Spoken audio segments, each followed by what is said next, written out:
It is, of course, of no surprise that the House of Human Rights, Rule of Law and Democracy is worried about how strong our civil society is.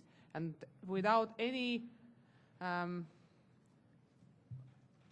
second thoughts, we should be all very strongly fighting for the rights of our third sector, or some of us call it sometimes the first sector, which means the NGO community. There have been many negative examples of our Council of Europe member states or suspended member states of cracking down or slowing down or some effectively fighting against our civil societies and NGOs. Of course, recent developments in particularly in Azerbaijan, of course we always have to talk about Belarus, but also now the new legislation in Russian Federation is making us more than concerned. So today is just the first step in the way to just remind us how serious it is, and then to take further steps to fight among all of us against this kind of trend. To prevent inappropriate restrictions, politicians should avoid stigmatizing NGOs and recognize them as being valuable partners in preventing corruption, improving policy, not politics, but it can improve politics as well, and in providing essential services. And the primary obligation on the part of the state here is not to interfere. And the scope of any interference must be based on the three-part test that the court imposes. Is interference prescribed by law? Does it serve a legitimate aim? Is it necessary in a democratic society? And I think if you examine some of the restrictions, they don't pass this test at all. We are going to look, at least from the policy point of view, as to what on earth does that mean? Is there something wrong with being engaged in political activity? How many politicians would therefore be in the wrong? If there is something inherently, it sounds almost as if it might be illegal for an NGO to engage in political activity, and my very firm view is that that's what we're engaged in every day of the year, when we're changing the social climate, working for empowerment of women, working for access to justice. These are all political activities by definition, because they're intended to improve the world. So we will be looking at that from the policy point of view as to what on earth could it mean, since it's the element of vagueness in that terminology in the law under consideration that opens the door to any number of misinterpretations and indeed counterproductive interpretations. So our aim for this is to be ready by late August, early September, and everyone will be as fully informed as we can manage for that. Thank you.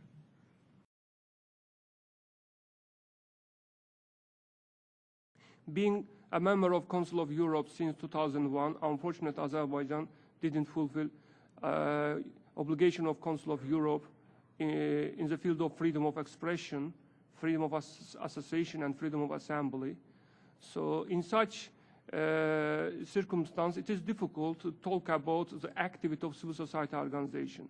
Unfortunately, the Azerbaijan government recognized civil society organization, especially independent civil society organization, as a foreign plot, as a foreign agency in the country.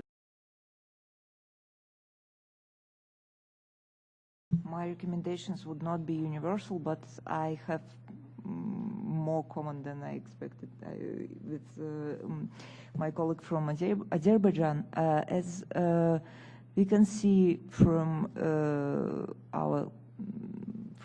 our findings and data, the more profound and more intensive dialogue is, the less pressure on civil society working within the country we have. And in Belarus case, just don't give up when you don't see immediate results. Organizations that indeed work in defense of public interest are probably 200 in the entire country, no more than 200. And the overwhelming majority of those organizations are now under check, under inspections. We have dozens of rulings by the prosecutor's office which direct the organizations to register as foreign agents. There is currently a court hearing underway, and one such court hearing resulted in an enormous penalty to be paid by both the organization and the head of that organization. Even now, organizations have to choose whether they want to close down or to be subject to criminal prosecution. The wave of court hearings initiated both by the authorities and by the organizations that disagree with the decisions of the government, that wave will only grow in the future. Well, what can the Council of Europe do? I think that everybody has their own tools and tasks. I think in the Committee of Ministers not too long ago we had a thematic debate on human rights defenders, and a number of the proposed follow-up activities are directly relevant here. One is to prepare a report on how the Declaration on human rights defenders has been implemented in the member states. Another was a discussion about creating a mechanism on how to deal with reprisals against human rights defenders who have cooperated with the Council of Europe and are punished because of that. So there was a big discussion on that. Regarding PACE, I think in addition to urgent debates and country monitoring, you have the power to bring the Venice Commission, to get the Venice Commission involved. I don't. So I think that's a very useful tool. And of course, continued good work with Milas or whoever has the role of rapporteur. My own office, we will be putting out a country report on Azerbaijan soon, covering issues of freedom of association, freedom of expression, freedom of assembly. We'll be putting out an opinion on Russian NGO legislation and its implementation very shortly. And we will continue to address these issues as necessary in country work, but also in media work. I also have the right to intervene before the European Court of Human Rights as a third party, and I will do my first intervention in the fall, actually on an NGO, on a case related to NGO standing before the court in the fall. So I'm looking for good cases to intervene on as a third party. But I think the key principle is to involve NGOs systematically in discussions in various levels of the Council of Europe. And to meet NGOs whenever we do country visits, to not just meet with ministers and officials, and then to receive and digest the information that they provide, because I think and to remind people constantly that you are our partners, and we have to work with you as closely as we can on all issues. Well, I certainly thank the gentleman, I think from Liberal International, who put so plainly the question, what can we do collectively?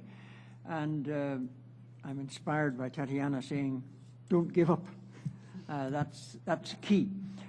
It is often said that the Council of Europe is quadripartite, Committee of Ministers, Parliamentary Assembly, the Congress, and the Conference of NGOs. But I always think that the Commissioner is also a pillar, and the Venice Commission is a pillar, and the Secretary General is a pillar in this sense. And it would seem to me that we need, from now today onwards, to the extent that it hasn't already happened, of course, at many levels, that all of these pillars try to agree on a certain number of either common approaches, of course, common analyses. What we've heard from the floor is even more chilling than one might have thought about the current situation in one country, and it's quite true that it's not the only country where there is a regression. So I would like to see that as a one follow-up immediately to this, without knowing the particular channel, but that one follow-up must be, to the extent that it is possible from the administration and protocol and other points of view, that there be a regular consultation among all of these pillars on each step, so that we reinforce. Each one will do what it has to do in its own terms, but that we reinforce where we can what the other is doing, and that we exchange information even more completely than is the case at the present. Because it is, I'm sure, only through the voice of the Council of Europe coming across loud and clear that governments that are transgressing their commitments to the Council of Europe will be brought before the court of public opinion. I would also like to conclude on behalf of the liberal groups, as well as on behalf of myself as a Human Rights Defenders Rapporteur, that unfortunately we are very, very proud in this hall and in this House that the best practice is learned from each other. But we are very sad to notice that the worst practice is spreading even faster. So they are learning from each other extremely fast. What is sufficiently effective, sorry to say, against NGOs in some countries will be learned and practiced and carried on further. So what I believe the strongest is that even if sometimes you all participants, as well as especially the ones who are coming from the countries, feel frustrated because you keep talking about the same thing over and over again and you don't see sometimes the result. It is the painstakingly slow sometimes, but if we don't talk and if we don't come to this kind of meetings and roundtables, it is spreading even faster. Because the only way to slow it down and hopefully one day to stop it is that we're just painful enough.